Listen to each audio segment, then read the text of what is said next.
Hello friends, cause of sharp drop in oil pressure. Usually figure decreases gradually. A sharp drop in oil pressure usually has following causes. Tray broken. This often happens when driving over the rough terrain or on roads with potholes and bumps. In the event of the sump breakdown, the oil quickly flows out and the lubricant system stops working, which is immediately reported by the emergency indicator. The pump has failed. This phenomenon is obviously infrequently, but drivers report that it doesn't occur.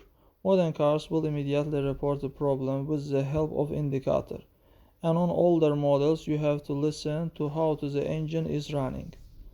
Losses of oil through lost connections.